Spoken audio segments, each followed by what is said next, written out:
Bonjour à tous, j'espère que vous allez excellemment bien et aujourd'hui on va faire le débrief, le bilan de la saison 2020 de Formule 2 et on va pas le faire en 7 minutes parce que nous on s'appelle pas des piélos, pardon. Nous quand on fait des vidéos on y va à fond, si c'est pour avoir la même chose qu'à la télévision, pourquoi regarder YouTube? YouTube on doit avoir un peu plus, on ouvre un petit peu les vannes et on essaye de pas faire comme à la télévision, on essaye de pas faire des formats à chaque fois à la con, à la seconde près, on essaye plutôt de faire des vidéos où on dit des choses. Voilà, c'est l'objectif de la chaîne. C'est pas forcément des piélos quand tu fais une vidéo, t'as l'impression que c'est de la télévision et puis t'apprends pas grand chose. Bon, on n'est pas là pour faire une critique des vidéos des piélos, de la concurrence. On est là pour parler de la Formule 2, le bilan de cette saison de Formule 2. Pour moi, le bilan global, on a eu des courses très intéressantes, très spectaculaires. Regardez les courses de Bahreïn, par exemple, quand c'était très spectaculaire, mais j'ai trouvé que la saison était très intéressante. J'ai trouvé même que les courses de F2 étaient souvent plus spectaculaires que certaines courses de F3 parce qu'on a eu, il y a des victoires de Pourchère, de Liam Lawson par exemple au Mugello où le mec gagne avec 15 secondes d'avance et où il y a certaines courses où il ne s'est pas passé grand chose en F3. Alors qu'en F2, je trouve qu'il s'est passé énormément de choses. Bon, avec des pilotes qui parfois allaient un peu au-delà du raisonnable, mais il y a eu des choses très intéressantes. Moi, ce qui m'a énervé sur cette saison de F2, c'est que ça a été très très mal géré, je trouve, avec des voitures où on a eu beaucoup trop de problèmes de fiabilité. Et je m'excuse, mais sur une catégorie jeune, je trouve qu'il y a des problèmes de fiabilité qui ont pourri des saisons. Il y a des mecs qui ont eu leur saison pourrie par ces soucis de fiabilité. Demandez à Taiktoum qui a eu énormément de problèmes de fiabilité avec sa voiture chez Dams. Il y a eu encore une fois des départs, l'embrayage de cette voiture qui je trouve est absolument catastrophique et ne représente absolument pas ce qu'il y a derrière après en Formule 1. C'est-à-dire qu'il n'y a aucune voiture qui met autant de temps à démarrer en Formule 1. Là, il y a des démarrages catastrophiques à chaque course, à chaque Grand Prix. Donc, je trouve que c'est un petit peu chiant de ce côté-là. Et je voulais le signaler aux organisateurs. Parce que, ouais, c'est pas normal qu'on ait ces problèmes-là dans une Formule, je trouve, jeune. Où il y a des mecs qui mettent 1,5 million d'euros, de dollars, pour avoir un volant. On aimerait quand même qu'il y ait une fiabilité derrière, à minima. Qu'il y ait des chauffe-moteurs, ça arrive, mais là, il y a eu beaucoup trop de problèmes mécaniques.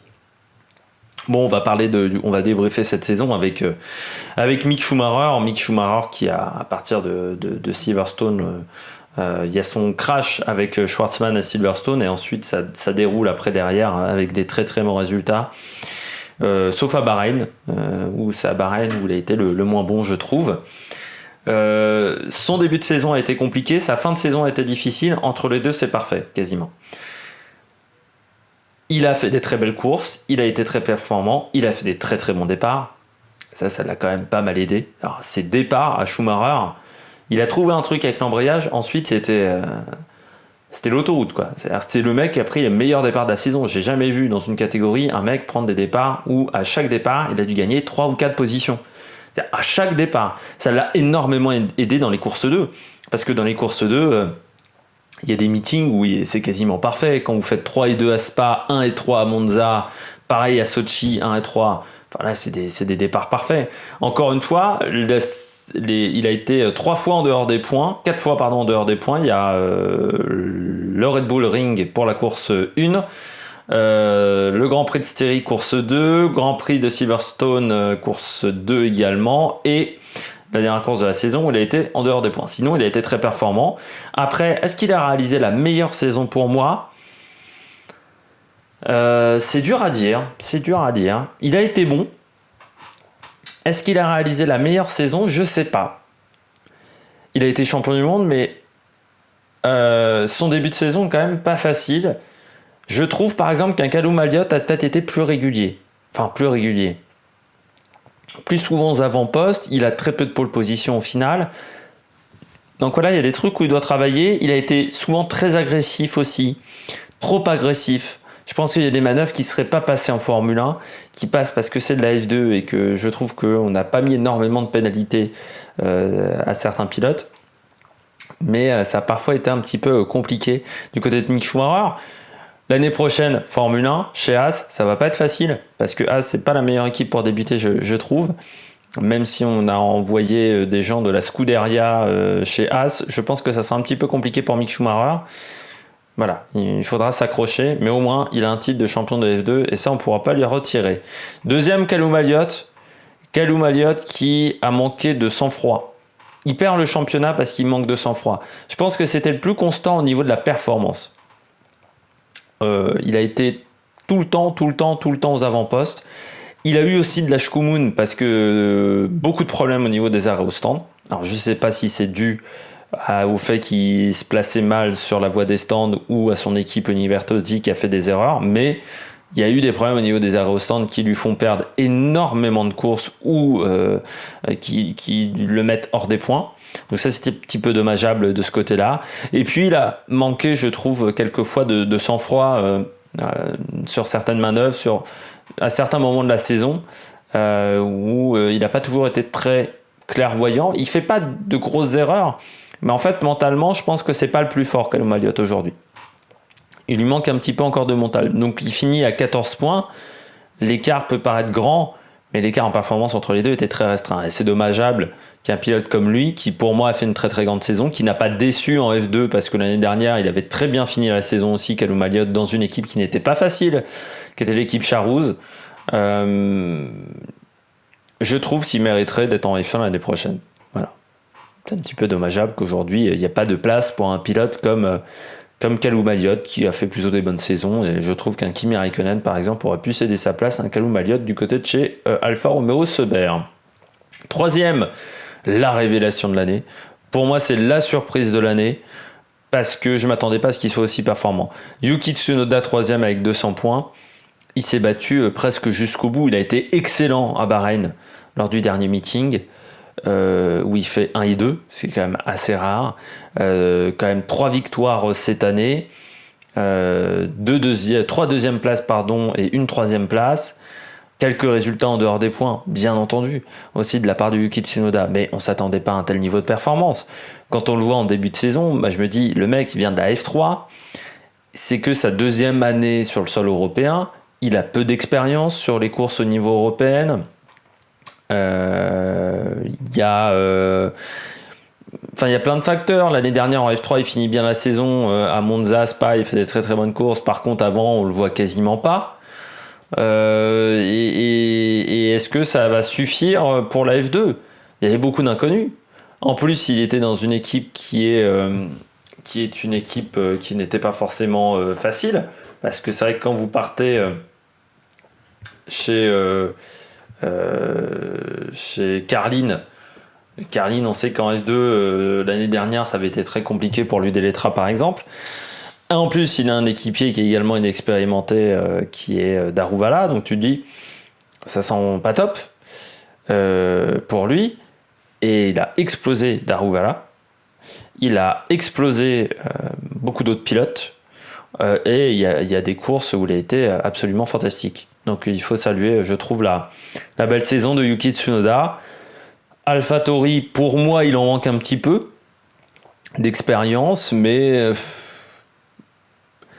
moi, c'est mon avis. Je me suis quand même pas mal trompé déjà par rapport à Yuki Tsunoda. Donc il est capable d'être performant en F1. Il a l'air de s'adapter très très vite à de nouvelles voitures. Donc ouais, il est assez stupéfiant ce japonais, parce que on a l'impression comme ça qu'il est tout timide. Enfin, comme beaucoup de japonais, ça, c'est pas des mecs qui aiment énormément parler et communiquer, c'est pas les rois de la communication, les japonais.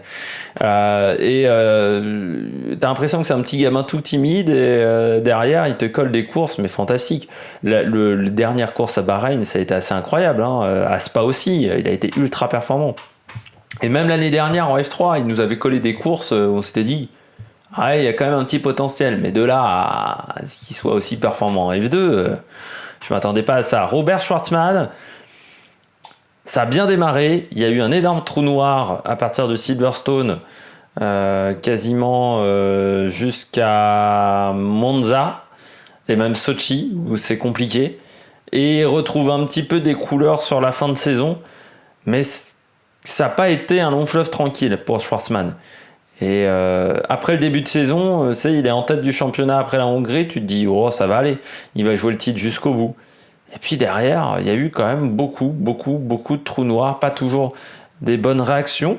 Parfois une gestion des pneus qui n'était pas idéale, contrairement à l'année dernière où en F3 il était très très bon dans ce domaine-là. Là, avec les pneus de F2, ça a été plus compliqué pour Robert Schwartzmann. Et puis des errances parfois dans ses choix, dans ses prises de décision.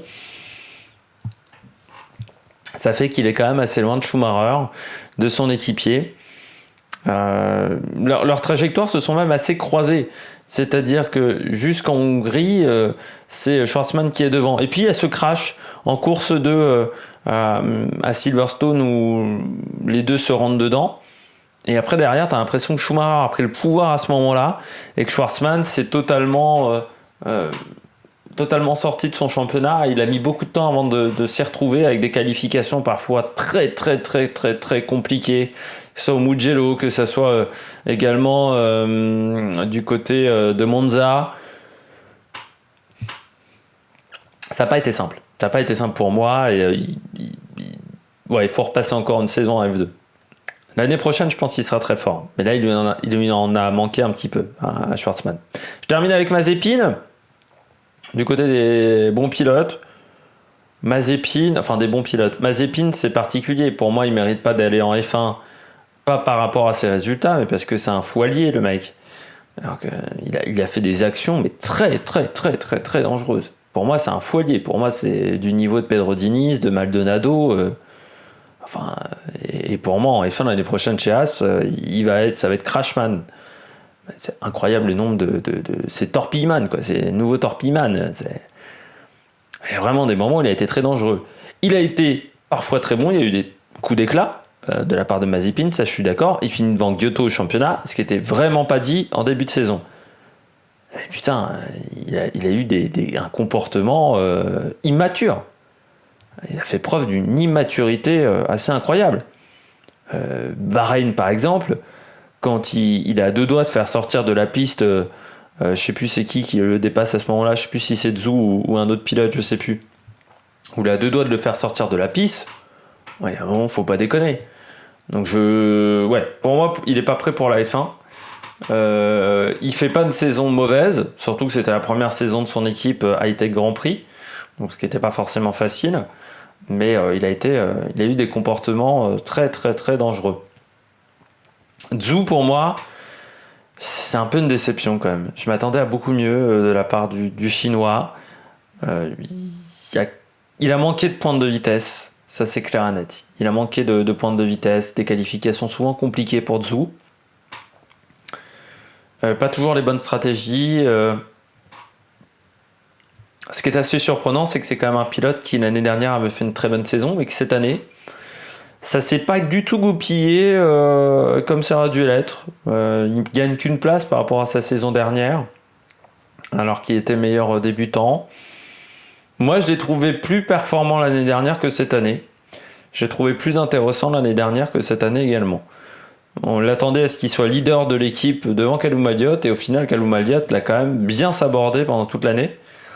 Et ça montre que la voiture était rapide, parce que Kalou Maillotte, il a fait énormément de pole position, il a été pas mauvais en course. Après, voilà, il n'a pas toujours été hyper intelligent, mais du côté de Zhou, je trouve que toute sa saison a été compliquée. Lundgaard, qui est 7ème au championnat, il y a des belles choses en début de saison.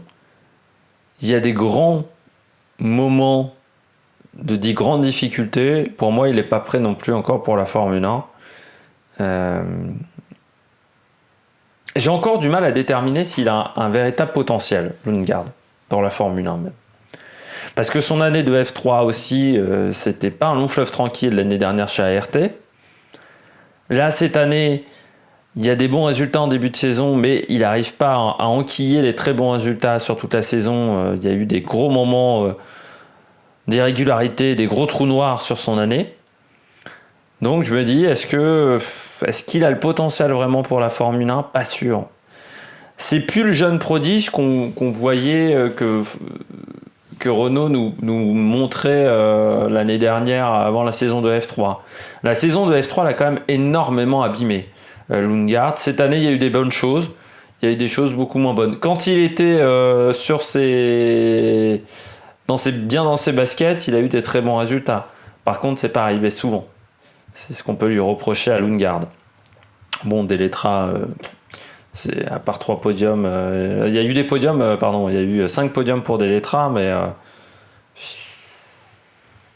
il m'a pas vraiment impressionné. Drogovic aussi, pour moi, c'est la surprise. Il y a Tsunoda, parce que Drogovic, l'année dernière en F3, c'était quand même vraiment pas ça. Il finit la saison avec 1 point ou 0 point, je sais plus. Tu te dis, qu'est-ce qu'il fout là en F3 tu t'aperçois que le sponsor, c'est le même nom, le sponsor sur sa combinaison, c'est le même nom que lui. Donc tu te dis qu'il y a de la thune derrière.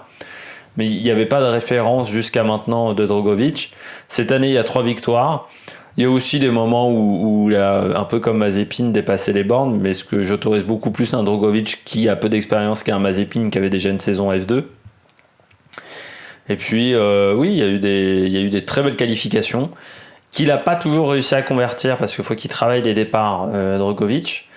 Il y a eu quelques moments un peu plus compliqués dans son année, mais je trouve qu'il a toujours réussi à s'en sortir. Il y a eu une disqualification à Spa, je ne sais plus pourquoi. Si vous en avez le souvenir, n'hésitez pas à le mettre dans les commentaires. Moi, j'en ai aucun souvenir de cette disqualification à Spa. Je n'ai pas regardé mes vidéos, donc peut-être que j'en avais parlé. Mais Drogovic, il y a eu des très belles choses, il y a eu des choses un petit peu plus difficiles. Voilà, faut qu'il travaille encore sur le rythme de course, surtout la gestion des pneus, où parfois il n'a pas été bon dans ce domaine-là, mais il a plutôt fait une saison intéressante. J'ai dû recommencer la fin de la vidéo, je l'ai enregistrée hier. Le problème, c'est que sur le banc de montage, je me suis aperçu que en fait, le micro a complètement bugué sur la fin de la vidéo. Sur les 3 dernières minutes et demie, les 4 dernières minutes de vidéo, le micro saute. Donc c'est-à-dire que je ne peux pas utiliser le son du micro. Donc je reprends la vidéo là où je me suis arrêté. Vous inquiétez pas, en fait, il va se passer quasiment la même chose. C'était pour vous expliquer pourquoi il y a un cut un peu dégueulasse en plein milieu de vidéo. Ça peut surprendre. Donc, on reprend aux déceptions en fait de la saison. Ma première déception, c'est du côté de Marcus Armstrong, Leno Z, qui avait fini 3e du championnat de F3 l'année dernière, 3e ou 2e, je ne sais plus, 2e peut-être devant Daruvala, je ne sais plus. Saison un petit peu compliquée en S2, il a fait son année sur très peu de meetings. Vous enlevez l'Autriche quasiment et un peu la fin de saison, il y a eu vraiment un ventre mou pour lui entre la Hongrie et Monza, où il n'y a aucun résultat dans les points. Donc là, ça a été vraiment compliqué. Et après, en fin de saison, ça va un peu mieux, mais c'est pas non plus excellent. C'est-à-dire que Armstrong, j'étais très confiant après les premières courses. Je l'avais même mis en top, je crois, après la deuxième course, après le Grand Prix de Styrie. Et ensuite derrière ça n'a pas enchaîné, les résultats ne sont pas allés en s'améliorant, et Lundgaard l'a largement dépassé au championnat. Il finit avec un score de 52 points, ce qui n'est pas exceptionnel. Et c'est un peu frustrant parce que je pense qu'il avait la capacité de bien faire, qu'il y a des moments où mentalement il n'a pas réussi à sortir de cette mauvaise passe. Ce qui est un petit peu frustrant en plus, c'est qu'il était chez ART, qui est quand même l'équipe qui l'année dernière avait le champion en titre, qui s'appelle quand même Nick De Vries. Alors certes, l'année dernière chez ART, Mazepin n'avait pas fait non plus une grande saison, mais du côté d'Armstrong, je pense qu'il avait la capacité de faire mieux.